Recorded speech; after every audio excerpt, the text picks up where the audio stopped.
Hello and welcome back to Psychology 303. This is Dr. Williams, and this will be our second lecture over Chapter 8, dealing with respondent conditioning. Before we move on, I want to point out the little cartoon at the beginning here of Dennis the Menace talking to his father as the dog and cat go racing past them. And Dennis says, "I think Mom's using a can opener." If any of you have pets who have learned to learn the sound of the can opener or the container where you keep their food being opened as a predictor of getting their breakfast or their dinner, may be able to relate to this cartoon, and it has to do with classical conditioning, using the sound as a conditioned stimulus that predicts the unconditioned unconditioned stimulus of food that leads to this kind of behavior. So Chapter 8 deals with respondent conditioning. Again, here I have just some pictures of different kinds of reflexes. In the upper left, we have a man sneezing. On the upper right, we have the knee reflex, patellar knee reflex, that the doctor might use on you when you have your annual physical. The dog, of course, drooling, and below that is the Babinski reflex, used to test reflexes in newborn infants. On the bottom right, the use of light to create constriction and dilation of the pupil, and on the bottom left, the milk letdown reflex. Just sometimes the sound of a baby crying is enough to cause a new mother's milk to start to flow. Anyway, let's talk a little bit about other kinds of behavior other than just simple reflexes that seem to respond to the same kind of classical or respondent conditioning. One of them is emotional behavior and the ability to condition emotional behavior. In 1920, John Burtis Watson, who was a professor at Johns Hopkins University, showed that emotions could be conditioned very much in a way similar to that of reflexes. He had read Pavlov's work and demonstrated that emotions respond very much like reflexes. John Watson is considered to be the father of modern behaviorism, and he claimed that external forces, not internal forces, are what come to shape people's preferences and behaviors. And he believed that regardless of who we think that we are, that we can be molded by these external forces, these environmental forces. And he believed that individual choice and free will were an illusion. And he is the psychologist who wrote the famous paper Psychology as the Behaviorist Views It, in which he urged psychology to become part of the natural sciences as opposed to part of philosophy.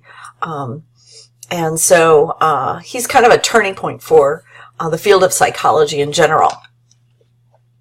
And his focus was on conditioning emotional behavior. In 1920, he and Rosalie Rayner empirically demonstrated that emotional behavior could be conditioned by pairing a scary noise with a neutral stimulus like a furry little animal. And so here you can see John Watson and his graduate assistant Rosalie Rayner with a little boy named Albert, and they conditioned him to a little white rat. If you look very closely at Watson's right hand, you'll see that he has a little white rat. And the story of little Albert is a very famous one. And I would like you to, at this point, pause the PowerPoint and go to the Assignments Lecture Videos folder and watch the video entitled Chapter 8C, Little Albert Study, so that you can see it's actually historical footage of the Little Albert study. And so if you'll do that and then come back and pick up where we left off, that would be great. Okay.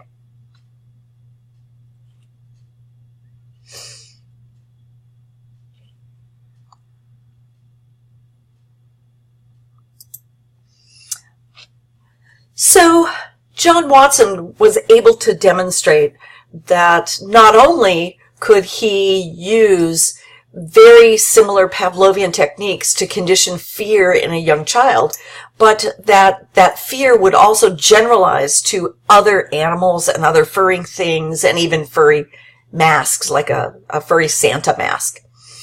And this did a lot in terms of broadening the scope of classical or Pavlovian conditioning, respondent conditioning. And Mary Cover Jones, who was also studying under John Watson at that time, went on to work with Joseph Volpe, who was a South African psychiatrist who invented systematic desensitization. And we'll talk about that in the next, in chapter 20, I believe it's in chapter 24. But she worked with him, and she developed a method that she called behavior therapy, and desensitization, in which she demonstrated that classically conditioned fears, like the fear of a small animal, could be reversed through a process of gradual systematic exposure and positive reinforcement. And she did this very successfully. And as far as Volpe was concerned, he considered her to be the mother of behavioral therapy. And so basically, if you look up Mary Cover Jones and Peter and the Rabbit study, you'll find lots of references to her work. She developed what she called desensitization therapy, which was based on very simple respondent conditioning. And it involved pairing a stimulus with an appetitive US. And so the CS in this situation, the conditioned stimulus was a conditioned stimulus that had been previously conditioned for fear. And in this case, a white rabbit, a little boy who was afraid of white rabbits. And she would pair the presence of the white rabbit with cookies and praise. And cookies and praise tended to make this little boy, his name was Peter, he was 3 years old, and she used this gradual, repeated exposure to help him overcome his fear of rabbits. This little boy had developed a phobia about white rabbits, and so she would have a rabbit in a cage, and maybe over in the far corner, and she would sit with him and play with him and give him cookies and smile with him and play games with him. And he would show signs of pleasure and happiness, and he would smile. And each time they repeated this therapeutic session, the rabbit would be moved closer and closer and closer until the rabbit would be right where Peter was. And in fact, at some point, she actually removed the rabbit and held onto the rabbit, and the little boy petted the rabbit, and slowly he overcame his fear. And so this conditioned stimulus, which had been conditioned for fear, was replaced with being conditioned to the pleasure and the happiness and the smiling associated with the cookies. And so fairly effective way of reducing and eliminating fear. And although I have to say that Mary Cover Jones was very clear that anxiety was not an important piece of this puzzle, it could be any conditioned stimulus that had negative connotations. It could be counter-conditioned at any time. And so at this point, there's a little short, it's kind of a silly little video, but it does demonstrate how she did this. So if you'll pause the PowerPoint and go to the assignment lectures folder, excuse me, the lectures video folder, and watch chapter 8D, Peter and the Rabbit desensitization video, and then come back and join us.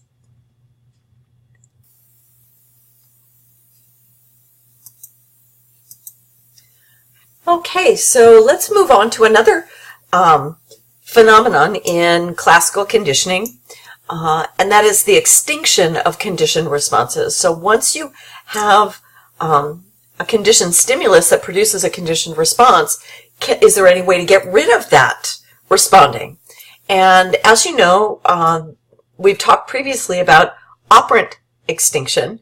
Well, there are two kinds of extinction, operant and respondent extinction. In both kinds of extinction, responding, the response is diminished. It decreases. But in respondent conditioning, it's quite different from operant conditioning. In respondent conditioning, we start out with the conditioned stimulus, which has previously been associated with the U.S., is now presented without the U.S. It's presented alone. So if you think of this as, if we go back to Pavlov's example with the metronome, tick, tick, tick, tick, and it presents food. So in extinction, the metronome is presented by itself, tick, tick, tick, tick, tick, tick, tick, tick, tick, tick, tick, tick, tick, tick, over and over and over again. But the food is never presented. And at first, you would get responding. You would get a conditioned response. The dogs will salivate. However, over many, many, many trials, as the CS no longer predicts the US, as the metronome no longer predicts food, you start to see a decline in conditioned responding. So you no longer get a conditioned response to the conditioned stimulus. And it's because this predictive association is no longer reliable. So we learn, oh, this is no longer a useful piece of information, so I'm not going to respond anymore. So here's a diagram of how that happens. I'm going to use my little cursor here. So here's the strength of our conditioned response. And so here you see the acquisition of, if we want to talk about the ticking metronome controlling salivation, you'll see that the CS is increasing and increasing and increasing. And so the metronome is getting stronger and stronger and stronger in terms of controlling salivation. But now the CS is presented alone. And as that's done repeatedly over and over and over again, you start to see a decline in responding to the conditioned stimulus. And then there's a pause or a delay. And after this period of rest, when you come back, you get, here we have extinction coming all the way down to the bottom. And if there's then a period of rest, when you come back and start again, you'll see this spontaneous recovery, and then extinction will take over again. So that's kind of how extinction in classical conditioning works. In the case of respondent conditioning, we're breaking the link between the CS and the US. We present the CS repeatedly without the US, and conditioning gradually disappears. So if you think about what happens when the ticking of Pavlov's metronome no longer predicts food, you get no salivation.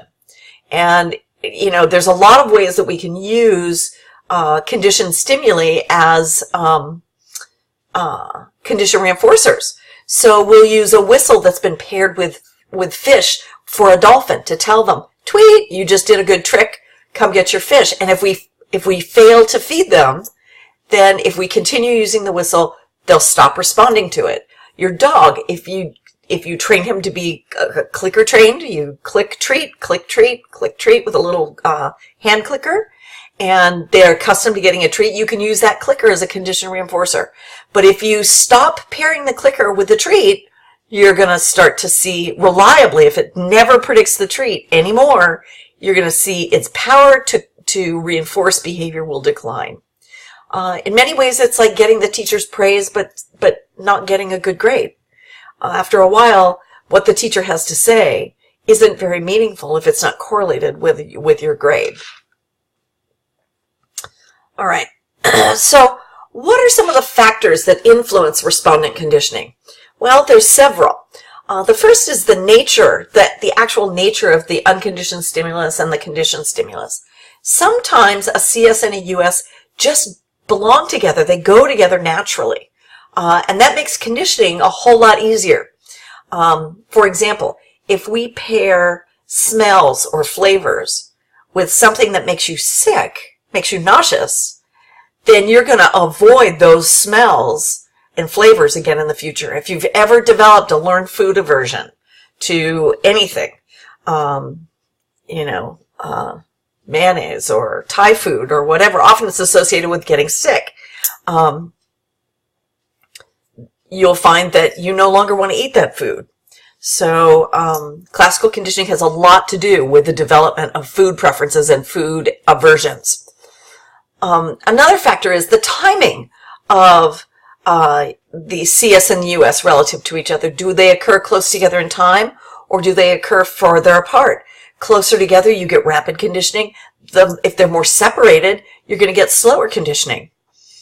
That's called temporal contiguity. The word contiguity or contiguous means closeness, either in time or in space. You can have spatial contiguity or temporal contiguity. It has to do with things occurring close together in time or in space.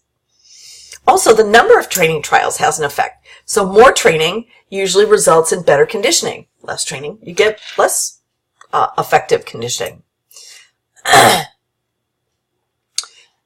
Contingency or the reliability of the CS-US pairing is important. If the conditioned stimulus reliably predicts the US on 100% of the trials, you're going to get better and more rapid conditioning. But if the CS is not as reliable, if it only predicts the US on 50% or 70% of the trials, then you start to see how conditioning would take longer. It'll take you longer to form that association if it isn't a perfect one-to-one relationship. And at some point, if the CS doesn't teach you anything about the US, if sometimes the CS occurs and the US may or may not occur, and sometimes the US occurs even when the CS isn't present, then no association will develop and you'll get no conditioning. Also, previous exposure to the neutral stimulus, where you have previous associations, novel neutral stimuli work a lot better. If you don't have any previous associations with the stimulus, it works better as a neutral stimulus in a classical conditioning or respondent conditioning study. If it already has associations, it makes it harder to use it for a new association. All right. So here's just a little comparison of operant behaviors to respondent behaviors. So operant behaviors are voluntary behaviors. We choose to engage in them, or not. We can withhold them. Respondents are involuntary. There is no choice. You don't choose to blink or to sneeze or to shiver. I mean, all of those they're reflexes, so they're not voluntary in that sense. Operants are evoked or emitted. Those are the verbs that we use with operants that implies that voluntary relationship. Whereas respondents are elicited by a stimulus. It's like the stimulus reaches into the individual and pulls the response out of them. Operants can change the environment. They have a direct impact on the environment. Respondents don't. They don't have an impact on the environment, and they don't typically change the environment. Operants are influenced by their consequences, whereas respondents don't typically even have consequences, so they're not influenced by them. So respondents and operants, actually, we talk about them as being very different, but in the real world, operants and respondents, voluntary behavior and reflexes often work together to help us be the most effective in terms of our behavior, to be effective. So, for example, we can use respondent conditioning to establish a clicker as a cue for food for your dog. So click food, click food, click food. Your dog learns click. That's a good thing. I like clicks because they usually mean food. And so that's respondent conditioning. But once it's established, I can now use that clicker to reinforce behavior during an operant conditioning training session. So if I'm training my dog how to catch the frisbee, I don't have to feed him on every single trial. I can use a clicker to tell him that he's done a good job and maybe get 2 or 3 trials before I click and then feed him. So I keep that relationship going between the clicker and the food, but I can reduce satiation by using this conditioned reinforcer. So this is the point where I'd like you to pause the video and go to the assignments lecture videos file and watch the remainder of the chapter 8 videos, E through I. There's a lot of, some of them are kind of fun and silly, and others are really interesting uses of classical conditioning for things like bomb detection. There's some really cool videos. So go watch those, and then I'll see you back for our next lecture over chapter 24. Have a great afternoon.